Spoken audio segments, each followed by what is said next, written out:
Now that it's almost game time that you. Yeah, we're still in the week of, we're 1 week away from preparation. But the great thing about this week is when you got classes starting and you got guys going all different directions trying to find classes and everything. That first week's a little bit disruptive. So, this week we'll settle down and have good practices. But that being said, we need to settle in next week and get on our schedule and go. But we got to make sure we come out Thursday, Friday, and Saturday, have a great practice. How much do you have to watch the younger guys? That adds an extra layer to their lives, adjusting to college life outside of football. There's no question. These guys are going through things. And, of course, the one great thing, they've been here since June 6th. They've had about 60 days to adjust and be a part of the tempo that we require of them. But now you add classes and all these people walking around campus and that type of thing. And there's no question. It's a new experience for them. And, when you have a bunch of young kids that are going to play, you got to allow her on, make sure we're all doing the right things because they're going to be counting on here in about a week and a half. How often will you simulate or try to simulate the noise factor for them? That's the first thing I think most of us noticed today. Yeah, you have to. It's going to be noisy there. It's going to be noisy in a lot of places we go. So, we'll do that again a couple times this week, and 2 or 3 times next week we'll simulate that. It's scrimmage Saturday or still haven't decided? Yeah, We'll have a tune-up. Saturday will be more game preparation versus West Virginia type of scrimmage. So it'll be, we'll have things scripted, and we'll primarily go against their offense, their defense, and their kicking game.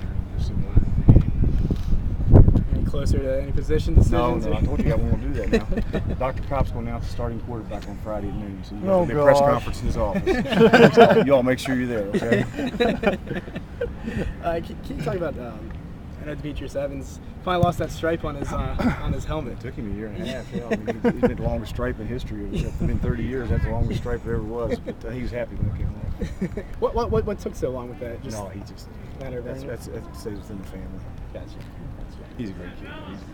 Dare I ask about score on the first unit, or do you even want to go into that? He's fine. No, we're good. We're just getting him some work. We want to get him work at both right and left guard, and make sure we get him some work. We're fine there. Talk I missed yesterday when you were talking about captains and the defense being so important to you guys. How much does it help Coach Rip to have so many leaders on that side of the ball? Well, I felt from day one I wasn't real concerned about the defense because we've got 3 great kids, and all of those 3. But you got Georgie Carpenter and Gavin Johnson and some guys that are also stepping up and playing good football that are seniors offensively. I had some concerns, and we don't have a whole lot of seniors there, to be honest. And Tillman's been a great leader, but we need some other guys there to step up. Whoever that quarterback happens to be along with some other guys. I was going to say, is that when was the last time you had one offensive captain?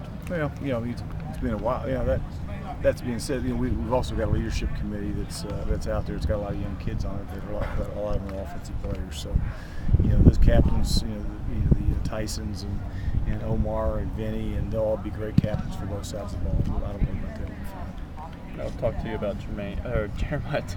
We were talking about that earlier, but Jeremiah Taylor, being a local kid, has that sense of Marshall's his home school, and does that add anything to it for him, in your opinion? Well, he's just a great kid. Number one, you talk about a guy that earned his way here. I didn't know what his name was. That he came out, happened to show up out here spring ball a year ago, and he's about 300 pounds right prior to that. But he's a great story. He's a good player, but he's even a better kid, and he's got his priorities straight, and he's a great representative of Marshall University. He's going to be a good player.